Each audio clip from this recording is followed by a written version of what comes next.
if you shift your sense of self from war consciousness to love consciousness, you get to understand your emotions, and you get to understand they're just there as signals. If you feel bad, mad, or sad, it's a signal that you need to investigate either your mental narrative or what's going on in your environment. That's it.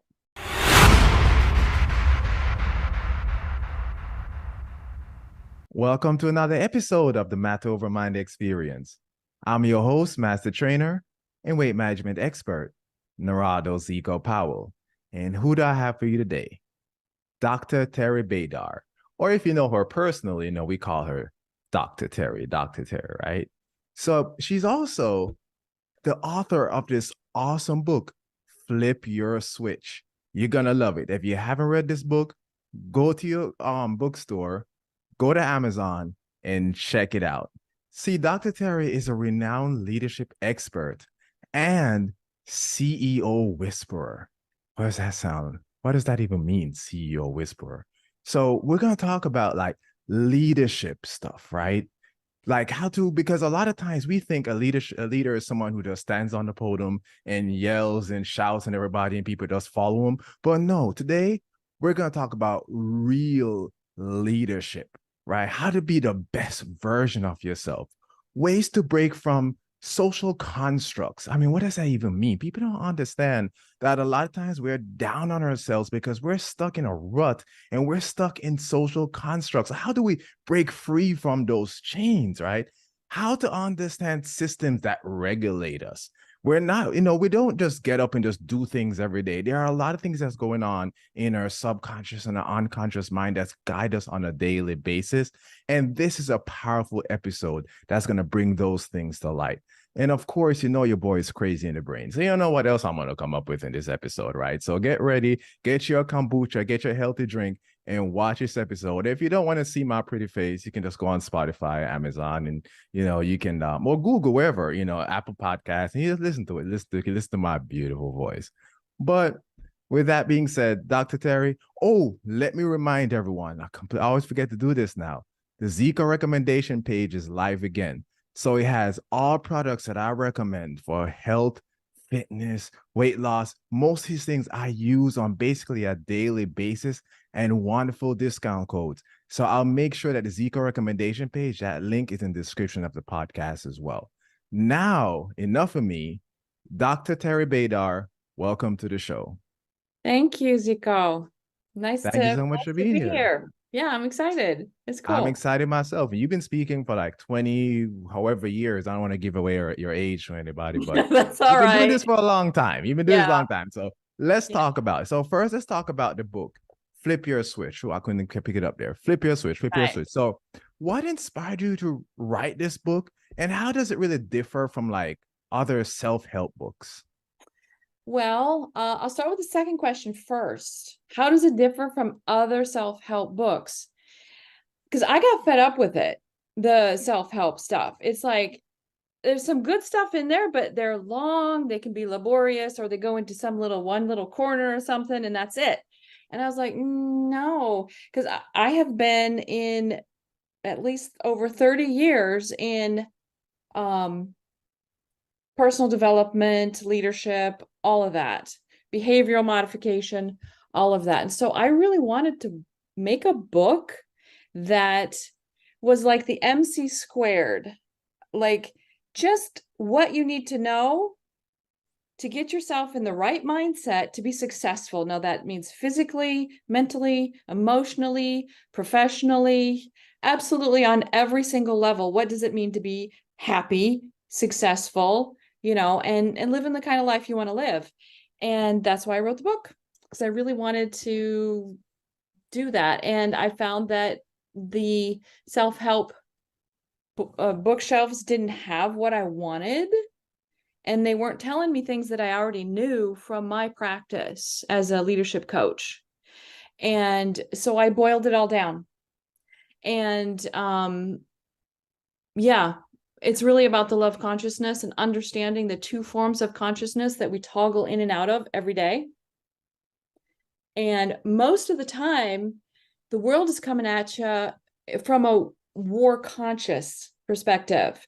And that's the perspective of you and I are different. Somebody's got to win, somebody's got to lose, somebody's right, somebody's wrong. That there's some kind that I have to capture, contain, and control you. I have to get something out of you. All of that stuff is war consciousness.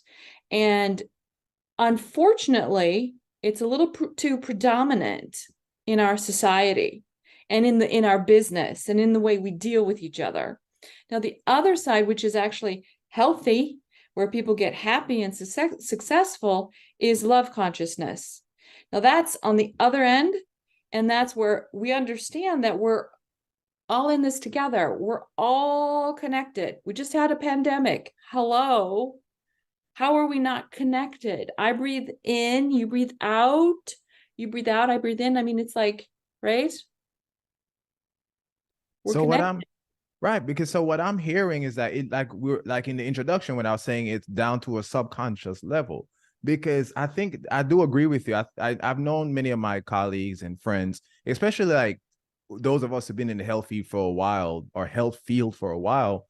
We kind of stay away from a lot of self-help books. I'm like, okay, yeah, tell me anything I don't really know. But at the same time, when you get down, and it's what's the difference with this book, because it gets down to the subconscious level of why you acting this way. It's not Yeah. just, okay, I'm stuck in this rut. Let's do 1, 2, 3, 4, 5, and it's gonna Nope. get me out of this rut. Is why am I in this rut? Why are my thoughts like this? And once you know where the thought is and originates, it's just like anything with health and the way I teach. Once you know where it originates, you can start to work on it, and then your behaviors over time will change Yes. without you even trying to change your behavior. Your identity will change. This book is about an identity shift. This book is like how you go from seeing yourself and the world from one perspective and shifting through a process. It's literally a methodology, shifting through a process to where you ascend to a different level of understanding yourself and others, knowing what you want to do, feeling capable and confident, noticing social constructs that are coming at you, that are undermining you, trying to grab you and use you, where you're like, no, that's not in my best interest. I'm not going to do that. I'm going to go over here and I'm going to do what's good for me. To be like at choice and be the person making the decision on what you're going to do to optimize what you got for a life or for a career or for your relationships. This is what I do with my leadership coaching, but I can only coach so many people. So I wrote the book. I love that. I love that. They'll pick up the book and give it a read and start learning some stuff here but we, of course, we have a lot more to uncover because we're talking about social constructs. Now, a lot of times we throw these words around. So I want to kind of talk about that a little bit more, but I want you to tie into this because in your book, you talk about the physical brain, the conscious mind, and the celestial spirit. So you talk about those things. So kind of explain that and connect that to what exactly are social constructs and how does understanding this help us to break free of social constructs? Okay, so the first thing is your brain. Think of it like a computer. Your brain is your hardware, right? It's just the wired technology. It is not your mind. Your mind is the software. That's your mental, emotional landscape. That's who you think you are, how you think the world works, your belief systems, your daily habits. Now, they overlap. The cool thing about neuroplasticity and the uncool thing about neuroplasticity is if you go around thinking that you're fat, I don't know, right? You go around thinking, I mean, this is a girl problem all the time. We're all worried about our body image, right? Hey, I'm fat too. I don't know what you're talking about. So we're so if you go around thinking this, it becomes the idea actually creates peptide pathways in your brain. And that becomes the go-to easiest thought pattern. So it's like water, it will go the easiest route. And so what we have to do is consciously change what we're thinking so we can actually rewire the physical peptides of our brain. Now that humans can do this is so cool. I mean, that's just amazing. But it takes work. You have to do it. You like, I mean, you're a trainer. You know repetition is your friend or your enemy, depending on what you're doing. So it's the same thing with your thoughts and feelings. And you can manage your feelings. Unfortunately, we don't have any educational curriculum that teaches people what their emotions are or how they work. That doesn't exist yet. I had a colleague on the show when earlier, I was like 2 years ago, I think, and he said school doesn't teach you two things: how to balance your checkbook and how to deal with complex emotions. Right? Right. And right now we're talking about the emotional piece, right? It's something Right. that school you don't learn on a daily basis, and that's why that's so important. Go ahead. Right, right. So if you come if you come from a dysfunctional family, raise your hand if you don't, because I don't know anybody who does not come from a dysfunctional family. That's what we learned. We pass dysfunction to dysfunction to dysfunction because that's how we learn about emotions. It's just in our family or our immediate entourage. That's all we know. And so there's this massive gap. And I do a little bit of that in there. But the important part here is that if you shift your sense of self from war consciousness to love consciousness, you get to understand your emotions, and you get to understand they're just there as signals. If you feel bad, mad, or sad, it's a signal that you need to investigate either your mental narrative or what's going on in your environment. That's it. I There's want no to add reason to stay stuck. I want to add something to that coming from the nutrition piece, because a lot of people don't realize sometimes when we feel things, our nutrition plays a very important part in that. And that's something that I have to drive to with my clients. Like when I work with my clients for a while and they start to feel better, their mind becomes clearer, they're sharper, they're thinking better, they have more energy. And because over time, they've changed how they've eaten, and that's helped them so much. But with the emotional piece with training, what I realize is if I come to someone and say, you know what, you've eaten like this for the last 20 years, now you're going to eat like this, that never works. That never works, right? But when you eventually start to make those small changes, your gut bacteria starts to shift. Think about, like, I've had experts on this show who and scientists on this show who talked about neurotransmitters, right? And how, and the role that our gut bacteria plays. So if you have a healthy gut, it's a two-way highway. So if you have a healthy gut, your neurotransmitters function better. A lot of times when there are studies that show that people who have, let's say, struggle with depression, once their gut health change, it's helped them so much in their lives. Even a lot of these medications that we take, they're used to increase dopamine and increase serotonin. But guess what? It comes with all these other side effects. You know what can also naturally increase dopamine and serotonin without side effects? Food and exercise, if done properly and work with a specialist. So we also got to consider those things. So when you look at working on it, but also changing your lifestyle, your diet, simple stuff like walking in the sunlight, getting 20 minutes of sunlight a day can change. I've had doctors that told me that they can quantify depression with a vitamin D deficiency. Mm-hmm. You know, so think about that. Just not getting enough sunlight, spending most people that I've talked to that struggle with depression, if not everyone I've spoken to, do not like to go outside in the sun. And I've asked them before, hey, can you just try to go outside and spend some? And it's crazy how people have come back to me and said, oh my gosh, I feel so much better. But the ones who say no and don't do it have still seem to struggle with that same issue. Go ahead. Yeah, I mean, you're making some really, really interesting points here. And what like pops for me when you're talking about this, it's like you have to understand that we humans are a part of this ecosystem that we live in. We're not separate. Separating us out is this war conscious idea that somehow humans are separate from the ecology of the planet. No, like what you eat ends up in your body. And the way we organize ourselves and the way we think about things also brings results. So we have to be in this. It's funny because I finished the book.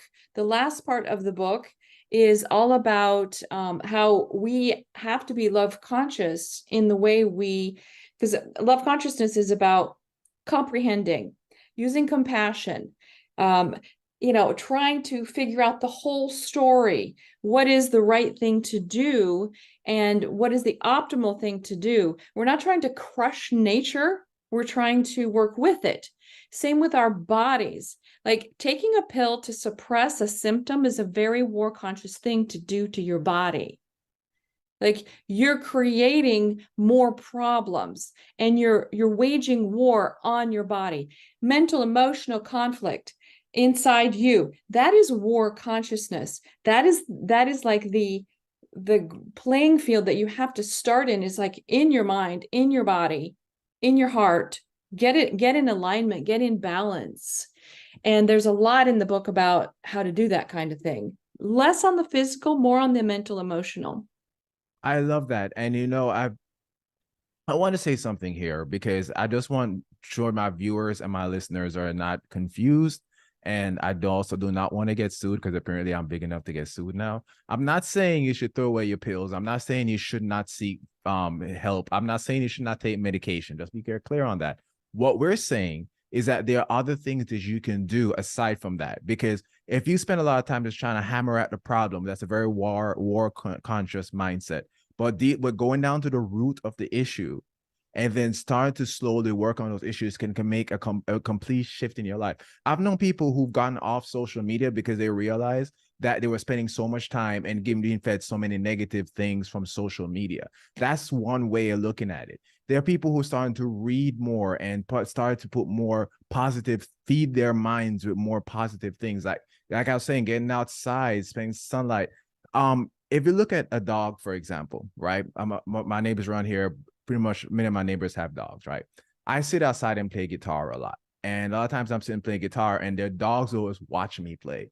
And they'll walk their dogs and then they'll stop and they'll just watch me. And a few people have said to me, oh my gosh, my dog loves you. They always just watching you play. If you say to a dog, hey, let's go for a walk, most of the time they're going to be excited to go outside. Like, because we're all part of this. We're animals. We're all part of this ecosystem that you're talking about. When you try to separate us, like personally for myself, if I am inside for if I spend 2 days without going outside, I'm going to be cranky.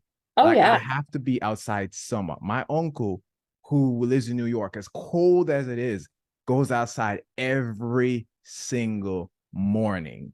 Right. Mm-hmm. So, these things are extremely important for us. And we got so in addition to following your health expert or your psychiatrist or whoever it may be that's helping you or guiding you, you also got to think about these physical things that we can do and combine them to get a better result than just relying on one thing. It's like trading stocks and just have everything in one stock, and that one stock crash, and then there it is, right? So that's what we Mm-hmm. got to diversify your portfolio. I'll put it to you that way.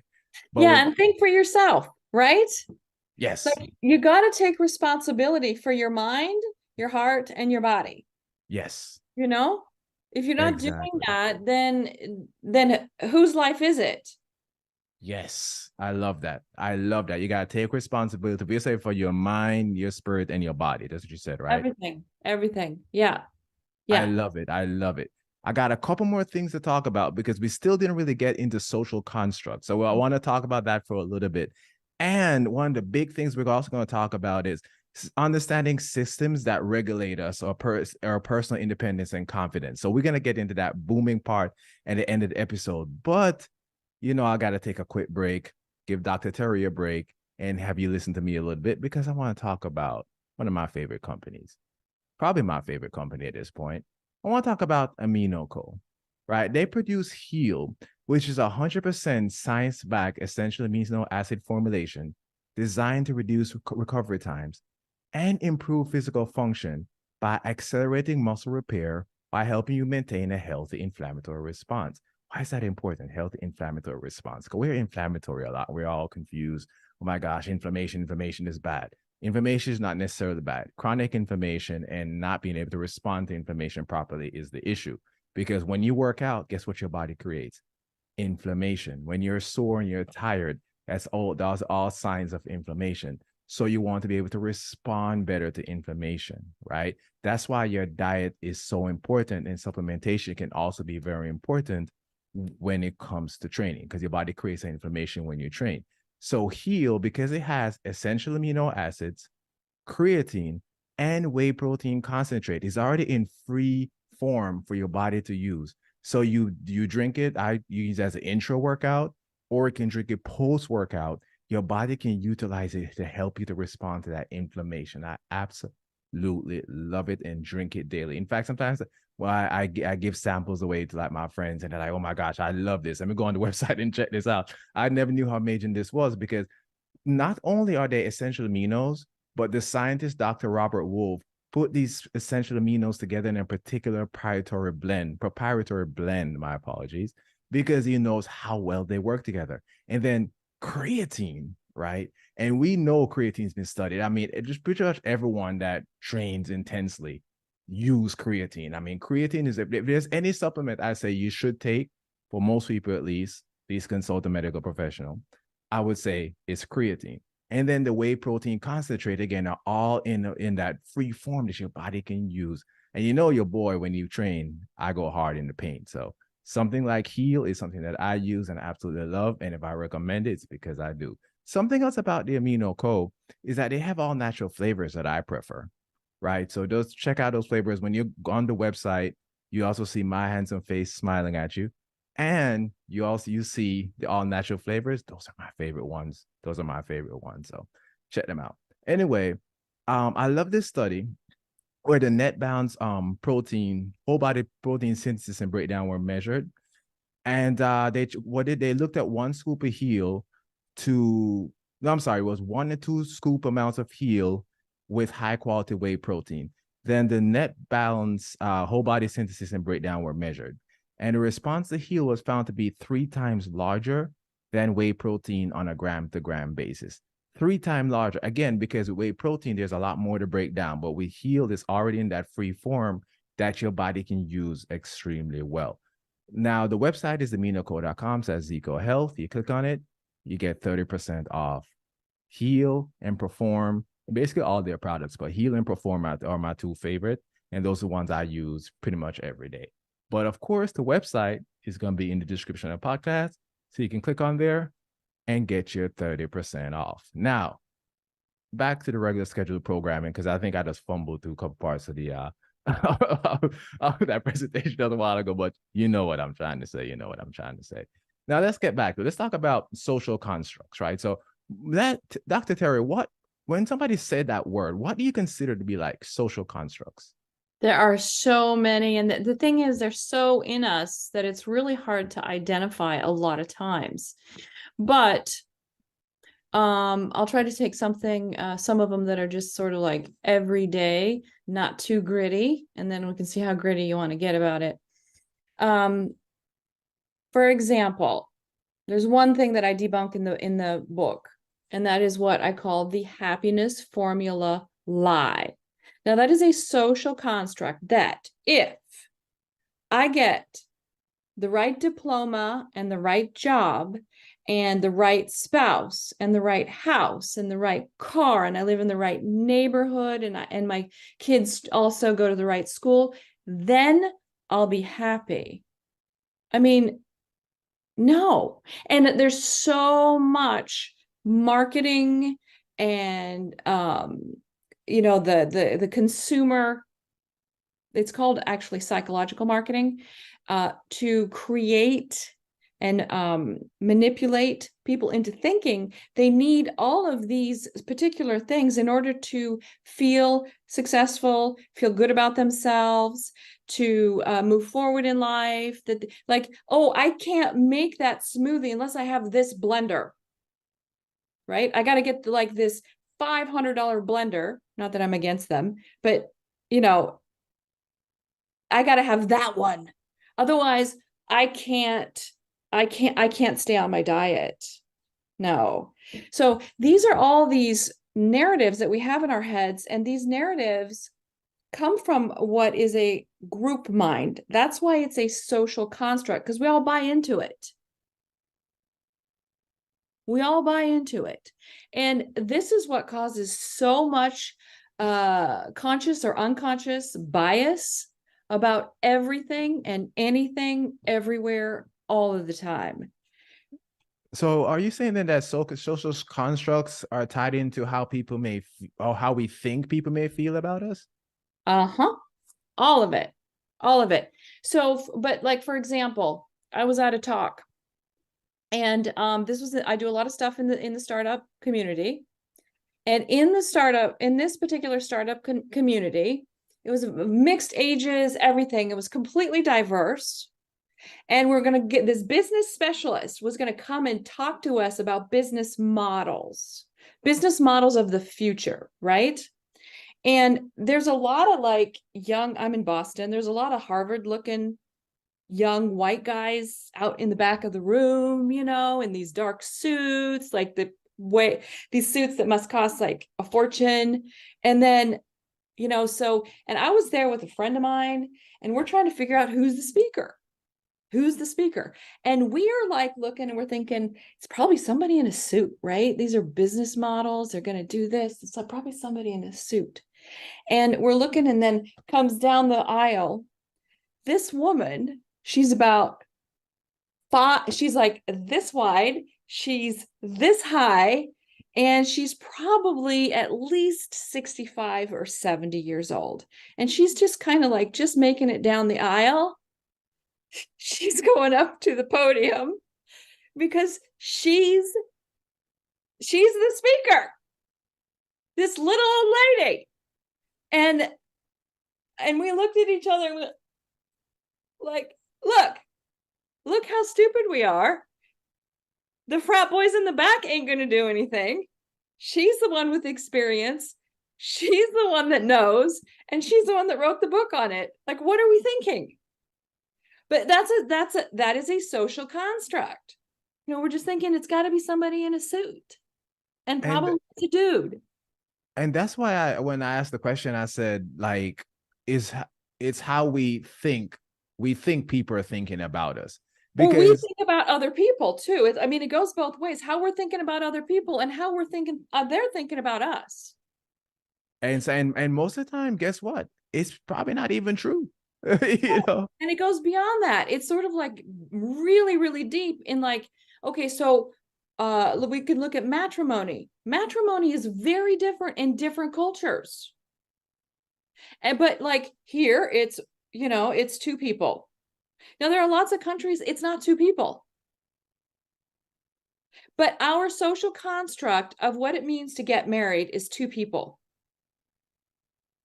I'm gonna give another example to that with social construct, my personal experience. So all my life, I've trained to be an athlete. Since I was probably like 20 years old, I've ran races. The way I train, I've never trained to even put on size. I've recently started training to build up and put on more size, right?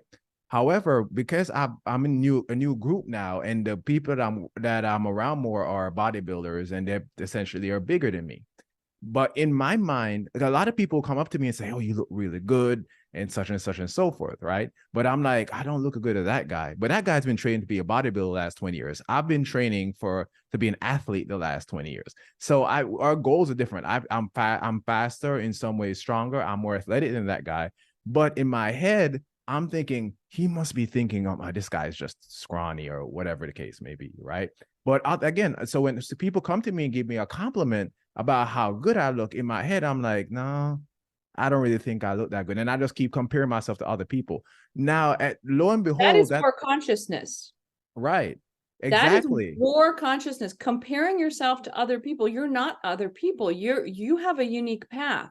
You have a unique body. You have a unique, chemical, energetic makeup that's just you. Exactly. And that's the thing. But in my mind, I keep thinking what this person is thinking about me, when that person might be looking at, but that I've had other people come up to me and be like, "Man, I see how fast you are. Hey, I see how strong, I see this, I see that." But I'm still thinking these are the same people who I'm thinking, "Oh, I'm not as big as you. I don't look as good as you." But I'm thinking in my head, no, thanks, but no, you're in a whole completely different league than I am, because I'm creating this war in my head. And that's often happens in the gym. Like, people come in that barely works out or probably never worked out during their life, and they see other people in the gym and they're like, "Oh my gosh, I don't look like her, I don't look like him," and so on and so forth. And then you just use that, and it becomes a negative thing for you, and it becomes destructive, and you don't stay It is consistent. destructive. It is very war consciousness, that perspective where there's this duality, even between your own heart and mind, beyond with your own body image or whatever it is. That is war consciousness is fundamentally destructive.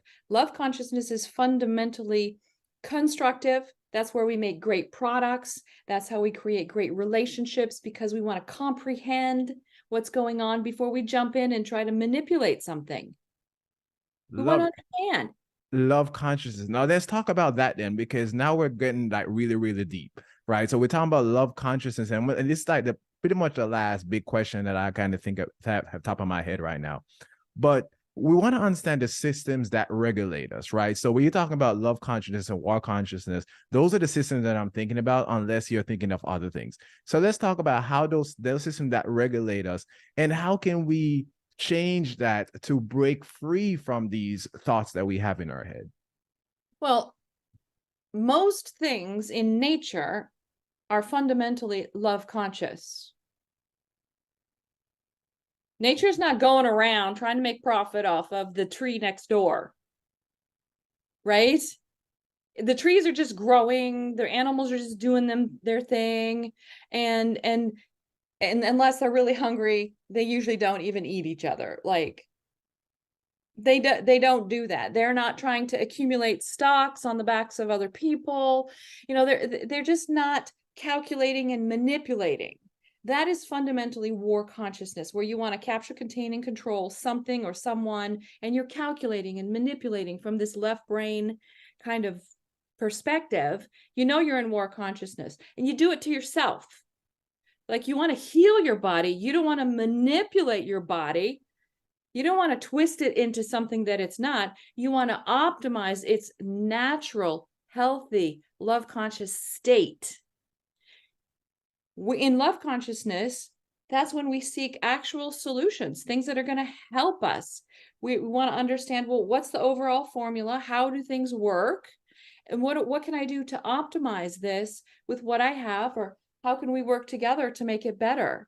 So, I mean, fundamentally, what I am pushing for is for the love consciousness to become just more and more of a current idea, just, hit the masses, because I want people to understand, if you shift your mind, your relationships get better, your health gets better.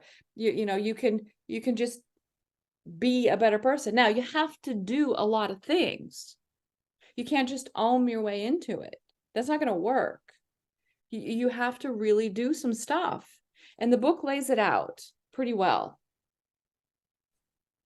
I love that. I love that. I love what you said. You can't just arm your way into it. So basically, you say you can't just get up and meditate every day and think all your problems are gonna go away. No, It you'll is. feel better. You'll do better. Meditation's awesome. It's a great part of what you can do. Yes, But it's a tool. it's a tool. It's like going to the gym. Just like you said, reading good books instead of watching social media, which is like putting garbage in your mind. Having good relationships with people. There's even a guy who did studies, and he recommends 8 hugs a day for your oxytocin levels. I'm gonna start walking around and hugging people. Yeah. But it's funny. I realize this with myself. I'm in a better mood when I watch cartoons.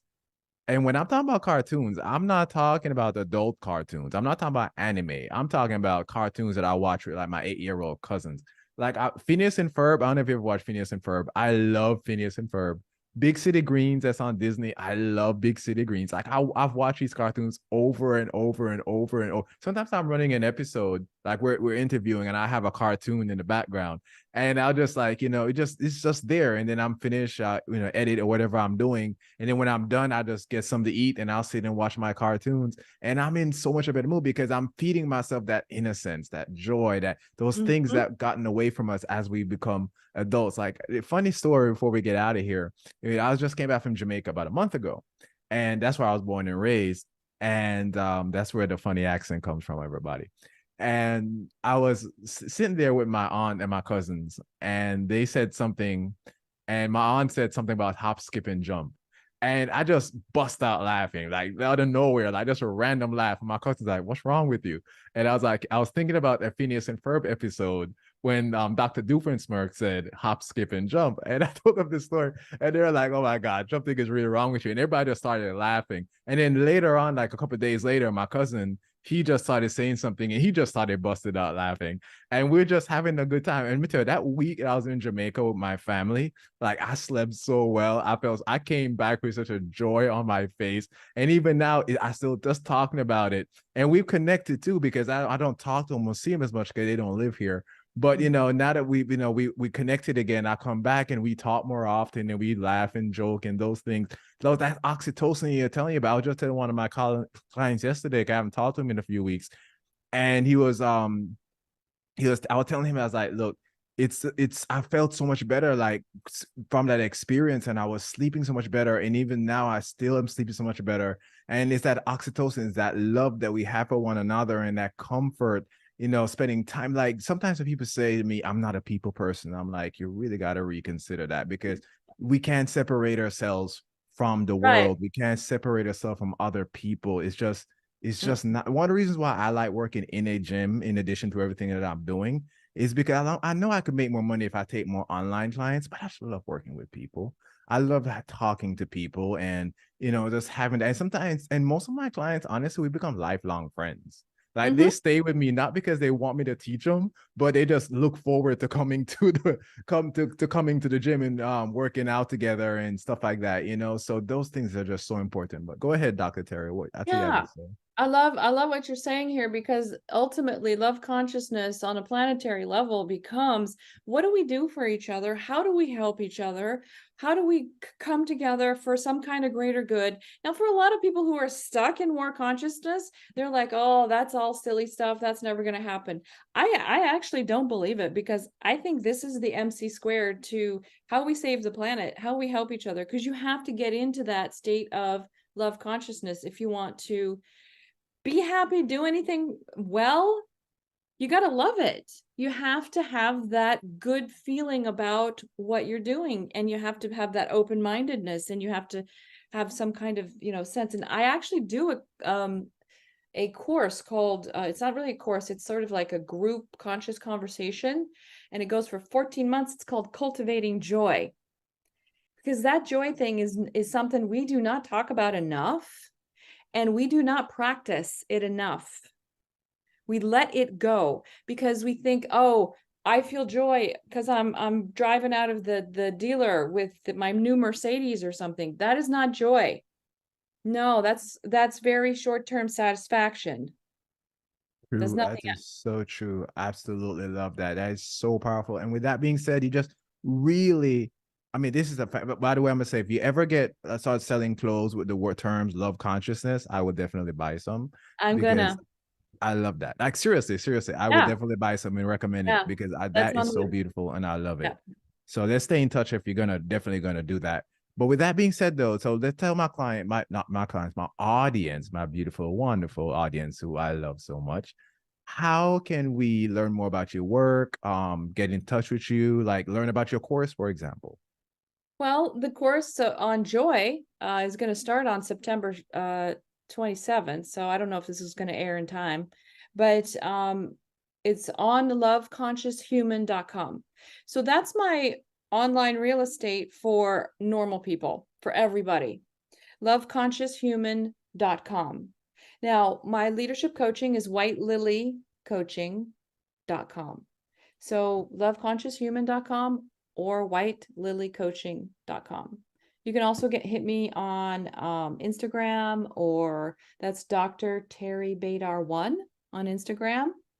And also I'm on LinkedIn, Dr. Teri Baydar again on LinkedIn. That's pretty much most of it. The book's on Amazon. It will probably get to stores sometime in the spring of 24. Perfect. Awesome. So I was just typing everything out because the show notes are going to be zecohealth.com/flip your switch. I was going to go there. Of course, the show notes are going to be in the description of the podcast as well. And I'll make sure that the website, whitelilycoaching.com, is also in the show notes. By the time this airs in October, it's going to be past your program. So I apologize for that. But whitelilycoaching.com will be in the show notes, and then the show notes will be in the description of the podcast. So Dr. Baydar, Dr. Teri, thank you so much. Love Conscious. Start working on that merch, because we need to get Yes, love that conscious out there. human. Yes, love it, love Yeah. it. Wait, do you have the merch, or are you going to be working on the merch? Well, I'm already designing the merch for Love Conscious Human, and my hashtag is hashtag Love Conscious Human. Okay, awesome. So we need to talk about that off air, and see if I can. I would love to do some promotion for you as well. I'd love to do that on my Instagram at Zeco Sure. Health, because that's awesome. And with that being said, we're gonna get out of here. Again, thank you, Dr. Teri. Let's love everybody. Not war conscious, love conscious. Conscious. Let's move forward. Thank you very much. Thank you.